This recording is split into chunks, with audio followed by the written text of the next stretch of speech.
Fullcircle, John Buchan. Between the windrush and the colne, I found the little house of stone, a little wicked house of stone. The October day was brightening toward late afternoon when Leithen and I climbed the hill above the stream and came in sight of the house. All morning a haze with the sheen of pearl in it had lain on the folds of downland, and the vision of far horizons, which is the glory of Cotswold, has been veiled, so that every valley seemed as a place enclosed and set apart. But now a glow had come into the air, and for a little the autumn lawn stole the tints of summer.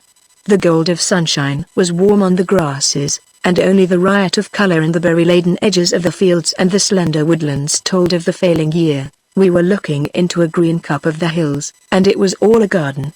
A little place, bounded by slopes that defined its graciousness with no hint of barrier, so that a dweller there, though his view was but half a mile on any side, would yet have the sense of dwelling on uplands and commanding the world. Round the top edge ran an old wall of stones, beyond which the October bracken flamed to the skyline. Inside were folds of ancient pasture, with here and there a thorn bush, falling to rose gardens and, on one side, to the smooth sward of a terrace above a tiny lake. At the heart of it stood the house like a jewel well set. It was a miniature, but by the hand of a master. The style was late 17th century, when an agreeable classic convention had opened up to sunlight and comfort the dark magnificence of the Tudor fashion. The place had the spacious air of a great mansion, and was furnished in every detail with a fine scrupulousness. Only when the eye measured its proportions with the woods and the hillside did the mind perceive that it was a small dwelling. The stone of Cotswold takes curiously the color of the weather. Under thunderclouds it will be as dark as basalt, on a grey day it will be grey like lava, but in sunshine it absorbs the sun.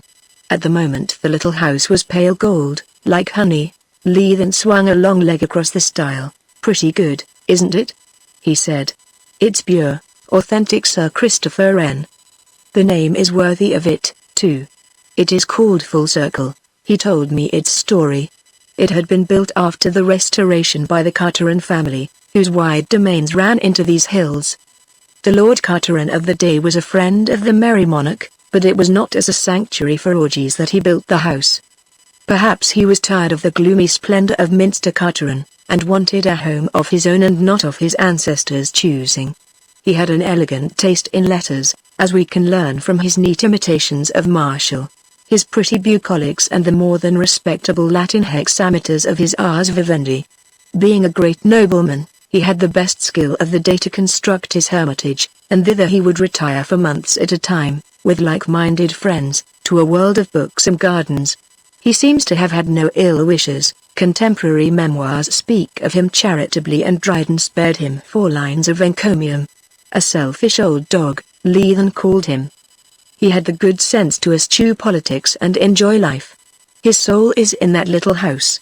He only did one rash thing in his career. He anticipated the king, his master, by some years in turning papist. I asked about its later history. After his death it passed to a younger branch of the Carterets. It left them in the 18th century, and the Applebys got it. They were a jovial lot of hunting squires and let the library go to the dogs. Old Colonel Appleby was still alive when I came to Borrowby. Something went wrong in his inside when he was nearly 70, and the doctors knocked him off liquor. Not that he drank too much, though he did himself well. That finished the poor old boy. He told me that it revealed to him the amazing truth that during a long and, as he hoped, publicly useful life he had never been quite sober. He was a good fellow and I missed him when he died. The place went to a remote cousin called Giffen. Leithen's eyes as they scanned the prospect, seemed amused. Julian and Ursula Giffen, I dare say you know the names. They always hunt in couples, and write books about sociology and advanced ethics and psychics, books called either The New This or That or The Truth About Something or Other. You know the sort of thing. They're deep in all the pseudosciences. They're decent souls, but you can guess the type. I came across them in a case I had at the Old Bailey defending a ruffian who was charged with murder. I hadn't a doubt he deserved hanging on 20 counts, but there wasn't enough evidence to convict him on this one. Doddridge was at his worst. It was just before they induced him to retire, and his handling of the jury was a masterpiece of misdirection. Of course, there was a shindy. The thing was a scandal, and it stirred up all the humanitarians till the murderer was almost forgotten in the iniquities of old Doddridge. You must remember the case. It filled the papers for weeks. Well, it was in that connection that I fell in with the Giffens. I got rather to like them, and I've been to see them at their house in Hampstead. Golly, what a place! Not a chair fit to sit down on, and colours that made you want to howl. I never met people whose heads were so full of feathers. I said something about that being an odd milieu for him. Oh, I like human beings, all kinds. It's my profession to study them, for without that the practice of the law would be a dismal affair. There are hordes of people like the Giffens, only not so good, for they really have hearts of gold. They are the rootless stuff in the world today, in revolt against everything and everybody with any ancestry. A kind of innocent self-righteousness, wanting to be the people with whom wisdom begins and ends. They are mostly sensitive and tender-hearted, but they wear themselves out in an eternal dissidence. Can't build, you know, for they object to all tools, but are very ready to crab. They scorn any form of Christianity, but they'll walk miles to patronize some wretched sect that has the merit of being brand new. Pioneers they call themselves, funny little unclad people adventuring into the cold desert with no maps. Giffen once described himself and his friends to me as forward-looking, but that, of course, is just what they are not. To tackle the future you must have a firm grip of the past, and for them, the past is only a pathological curiosity. They're up to their necks in the mud of the present, but good, after a fashion, and innocent, sordidly innocent. Fate was in an ironical mood when she saddled them with that wicked little house. Wicked did not seem to me to be a fair word. It sat honey-colored among its gardens with the meekness of a dove. The sound of a bicycle on the road behind made us turn round, and Leithen advanced to meet a dismounting rider. He was a tallish fellow, some 40 years old, perhaps, with one of those fluffy blonde beards that have never been shaved. Short-sighted, of course, and wore glasses. Biscuit-colored knickerbockers and stockings clad his lean limbs. Leithen introduced me. We are walking to Borrowby and stopped to admire your house. Could we have just a glimpse inside? I want Jardine to see the staircase. Mr. Giffen was very willing. I've been over to Cliston to send a telegram. We have some friends for the weekend who might interest you. Won't you stay to tea? He had a gentle, formal courtesy about him, and his voice had the facile intonations of one who loves to talk. He led us through a little gate, and along a shorn green walk among the bracken, to a postern which gave entrance to the garden. Here, though it was October, there was still a bright show of roses, and the jet of water from the leaden cupid dripped noiselessly among fallen petals. And then we stood before the doorway above which the old Carteret had inscribed a line of Horace. I have never seen anything quite like the little hall. There were two, indeed, separated by a staircase of a wood that looked like olive.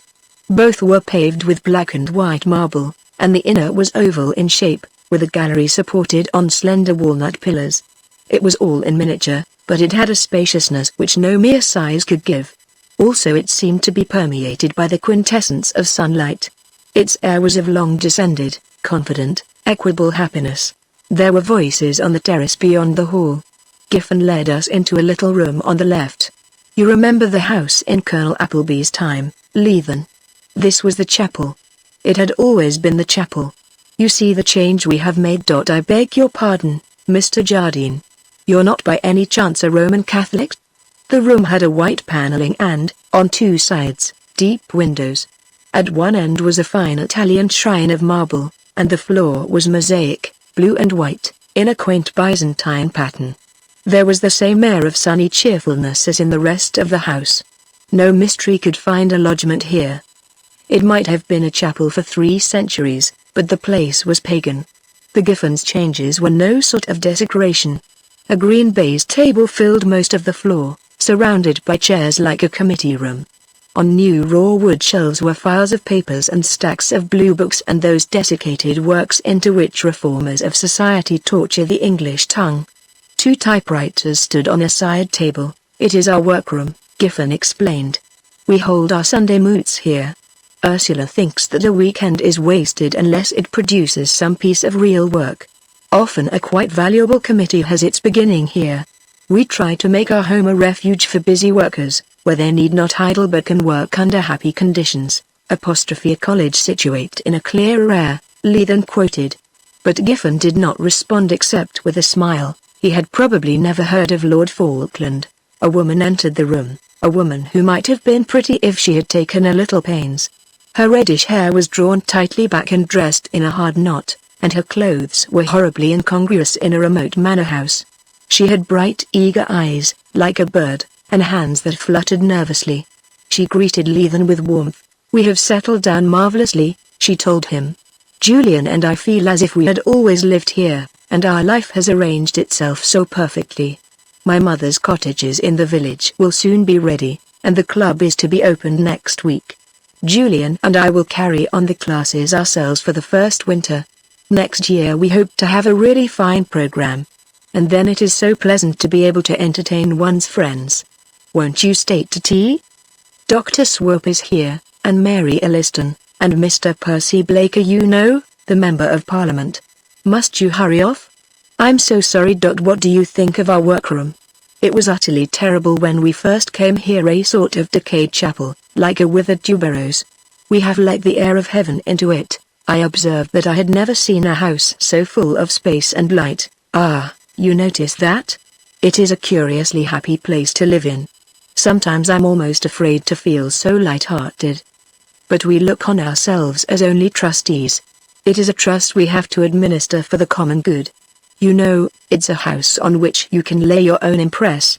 I can imagine places which dominate the dwellers, but Fullcircle is plastic, and we can make it our own as much as if we had planned and built it.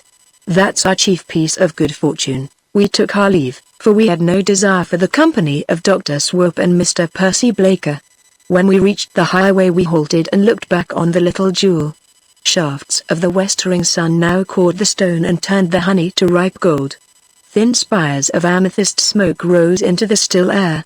I thought of the well-meaning, restless couple inside its walls, and somehow they seemed out of the picture. They simply did not matter. The house was the thing, for I had never met in inanimate stone such an air of gentle masterfulness. It had a personality of its own, clean-cut and secure, like a high-born old dame among the females of profiteers. And Mrs. Giffen claimed to have given it her impress. That night, in the library at Borrowby, Leithen discoursed of the Restoration. Borrowby, of which, by the expenditure of much care and a good deal of money, he had made a civilized dwelling, is a Tudor manor of the Cotswold type, with its high-pitched narrow roofs and tall stone chimneys, rising sheer from the meadows with something of the massiveness of a border keep. He nodded toward the linen fold paneling and the great carved chimney-piece. In this kind of house you have the mystery of the elder England. What was Raleigh's phrase? High thoughts and divine contemplations. The people who built this sort of thing lived close to another world, and thought bravely of death. It doesn't matter who they were, Crusaders or Elizabethans or Puritans, they all had poetry in them and the heroic and a great unworldliness. They had marvelous spirits, and plenty of joys and triumphs, but they had also their hours of black gloom. Their lives were like our weather storm and sun. One thing they never feared, death. He walked too near them all their days to be a bogey, but the Restoration was a sharp break. It brought paganism into England, paganism and the art of life. No people have ever known better the secret of bland happiness. Look at Fullcircle. There are no dark corners there. The man that built it knew all there was to be known about how to live. The trouble was that they did not know how to die. That was the one shadow on the glass. So they provided for it in a pagan way. They tried magic. They never become true Catholics, they were always pagan to the end, but they smuggled a priest into their lives. He was a kind of insurance premium against unwelcome mystery. It was not till nearly 2 years later that I saw the Giffens again. The mayfly season was about at its close, and I had snatched a day on a certain limpid Cotswold river. There was another man on the same beat, fishing from the opposite bank, and I watched him with some anxiety, for a duffer would have spoiled my day. To my relief I recognized Giffen. With him it was easy to come to terms, and presently the water was parcelled out between us. We foregathered for luncheon, and I stood watching while he neatly stalked, rose, and landed a trout. I confessed to some surprise first that Giffen should be a fisherman at all, for it was not in keeping with my old notion of him, and second, that he should cast such a workmanlike line. As we lunched together, I observed several changes. He had shaved his fluffy beard, and his face was notably less lean, and had the clear even sunburn of the countryman. His clothes, too, were different. They also were workmanlike, and looked as if they belonged to him. He no longer wore the uneasy knickerbockers of the Sunday golfer. "I'm desperately keen," he told me. "You see, it's only my second mayfly season, and last year one was no better than a beginner. I wish I had known long ago what good fun fishing was. Isn't this a blessed place?" And he looked up through the canopy of flowering chestnuts to the June sky. "I'm glad you've taken to sport," I said, "even if you only come here for the weekends. Sport lets you into the secrets of the countryside." "Oh, we don't go much to London now," was his answer. "We sold our Hampstead house a year ago. I can't think how I ever could stick that place." Ursula takes the same view. "I wouldn't leave Oxfordshire just now for £1,000. Do you smell the hawthorn? Last week this meadow was scented like paradise. You know, Leithan's a queer fellow." I asked why. "He once told me that this countryside in June made him sad. He said it was too perfect a thing for fallen humanity. I call that morbid. Do you see any sense in it?" I knew what Leithan meant, but it would have taken too long to explain. "I feel warm and good and happy here," he went on. "I used to talk about living close to nature. Rot. I didn't know what nature meant." Now he broke off. "By Jove, there's a kingfisher. That is only the second I've seen this year. They're getting uncommon with us. I liked the phrase. He was becoming a true countryman. We had a good day, not extravagantly successful, but satisfactory, and he persuaded me to come home with him to Fullcircle for the night, explaining that I could catch an early train next morning at the junction. So we extricated a little two-seater from the midst of a clump of lilacs, and drove through 4 miles of sweet-scented dusk, with nightingales shouting in every thicket. I changed into a suit of his flannels in a room looking out on the little lake where trout were rising, and I remember that I whistled from pure lightheartedness. In that adorable house one seemed to be still breathing the air of the spring meadows. Dinner was my first big surprise. It was admirable plain, but perfectly cooked, and with that excellence of basic material which is the glory of a well-appointed country house. There was wine, too, which I am certain was a new thing. Giffine gave me a bottle of sound claret, and afterwards some more than decent port. My second surprise was my hostess. Her clothes, like her husband's, must have changed, for I did not notice what she was wearing, and I had noticed it only too clearly the last time we met. More remarkable still was the difference in her face. For the first time I realized that she was a pretty woman. The contours had softened and rounded, and there was a charming well-being in her eyes, very different from the old restlessness. She looked content, infinitely content. I asked about her mother's cottages. She laughed cheerfully. I gave them up after the first year. They didn't mix well with the village people. I'm quite ready to admit my mistake, and it was the wrong kind of charity. The Londoners didn't like it, felt lonesome and sighed for the fried fish shop, and the village women were shy of them, afraid of infectious complaints, you know. Julian and I have decided that our business is to look after our own people. It may have been malicious, but I said something about the wonderful scheme of village education, another relic of Cockneyism, laughed the lady, but Giffen looked a trifle shy. I gave it up because it didn't seem worthwhile. What is the use of spoiling a perfectly wholesome scheme of life by introducing unnecessary complications? Medicine is no good unless a man is sick, and these people are not sick.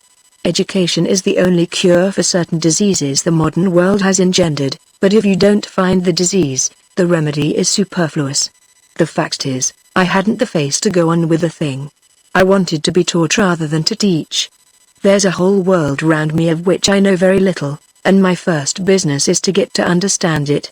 Any village poacher can teach me more of the things that matter than I have to tell him.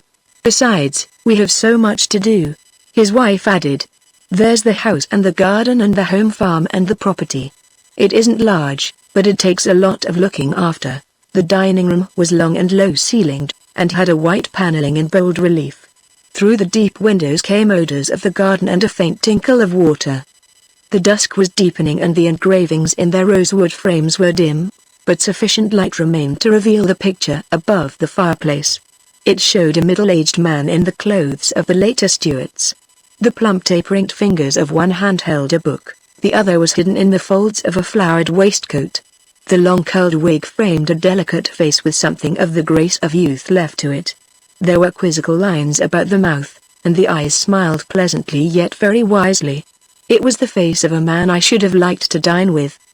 He must have been the best of company. Giffen answered my question. That's the Lord Carteret who built the house. No relation.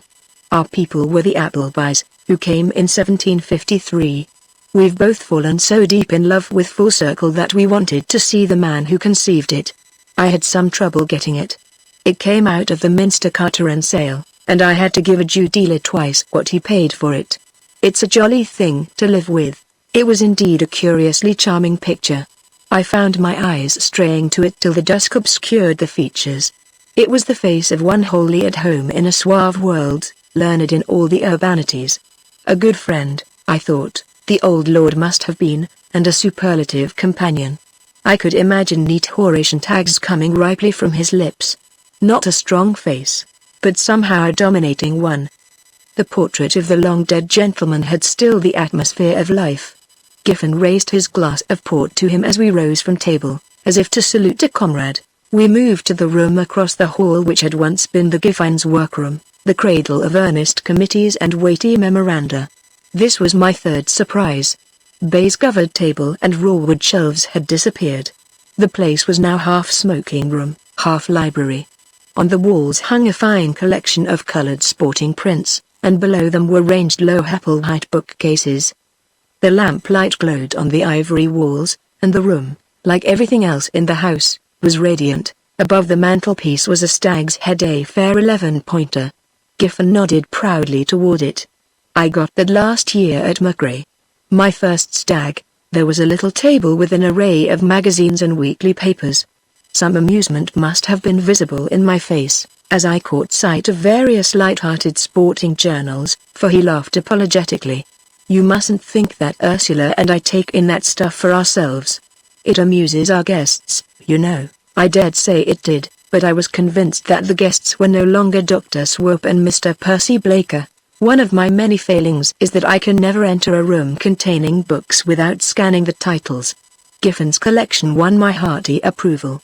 There were the very few novelists I can read myself, Miss Austen and Sir Walter and the Admirable Marryat. There was a shelf full of memoirs, and a good deal of 17th and 18th century poetry. There was a set of the classics in fine editions.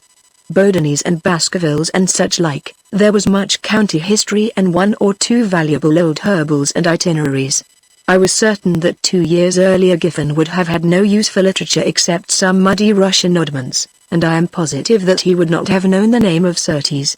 Yet there stood the tall octavos recording the unedifying careers of Mr. Jorrocks, Mr. Facey Romford, and Mr. Soapy Sponge. I was a little bewildered as I stretched my legs in a very deep armchair. Suddenly I had a strong impression of looking on at a play. My hosts seemed to be automata, moving docilely at the orders of a masterful stage manager, and yet with no sense of bondage. And as I looked on, they faded off the scene, and there was only one personality that house, so serene and secure, smiling at our modern antics, but weaving all the while an iron spell around its lovers. For a second I felt an oppression as of something to be resisted. But no. There was no oppression. The house was too well-bred and disdainful to seek to captivate. Only those who fell in love with it could know its mastery, for all love exacts a price. It was far more than a thing of stone and lime. It was a creed, an art, a scheme of life older than any Carteret, older than England. Somewhere far back in time, in Rome, in Attica, or in an Asian island, there must have been such places, and then they called them temples, and gods dwelt in them. I was roused by Giffen's voice discoursing of his books. I've been rubbing up my classics again, he was saying. Queer thing, but ever since I left Cambridge I have been out of the mood for them. And I'm shockingly ill-read in English literature. I wish I had more time for reading, for it means a lot to me. There is such an embarrassment of riches here, said his wife. The days are far too short for all there is to do. Even when there is nobody staying in the house I find every hour occupied. It's delicious to be busy over things one really cares for. All the same, I wish I could do more reading, said Giffen. I've never wanted to so much before. But you come in tired from shooting and sleep sound till dinner, said the lady, laying an affectionate hand on his shoulder. They were happy people, and I like happiness. Self-absorbed, perhaps, but I prefer selfishness in the ordinary way of things. We are most of us selfish dogs, and altruism makes us uncomfortable. But I had somehow in my mind a shade of uneasiness, for I was the witness of a transformation too swift and violent to be wholly natural. Years, no doubt, turn our eyes inward and abate our heroics, but not a trifle of 2 or 3. Some agency had been at work here, some agency other and more potent than the process of time. The thing fascinated and partly frightened me. For the Giffens, though I scarcely dared to admit it, had deteriorated. They were far pleasanter people, I liked them infinitely better, I hoped to see them often again. I detested the type they used to represent, and shunned it like the plague. They were wise now, and mellow, and most agreeable human beings. But some virtue had gone out of them. An uncomfortable virtue, no doubt, but still a virtue, something generous and adventurous. In the earlier time, their faces had had a sort of wistful kindness. Now they had geniality, which is not the same thing. What was the agency of this miracle? It was all around me, the ivory paneling, the olive-wood staircase, the lovely pillared hall. I got up to go to bed with a kind of awe on me. As Mrs. Giffen lit my candle, she saw my eyes wandering among the gracious shadows. Isn't it wonderful, she said, to have found a house which fits us like a glove? No. Closer. Fits us as a bearskin fits the bear. It has taken our impress like wax. Somehow I didn't think that impress had come from the Giffen side. A November afternoon found Leithen and myself jogging homeward from a run with the Haythrop. It had been a wretched day. Twice we had found and lost, and then a deluge had set in which scattered the field.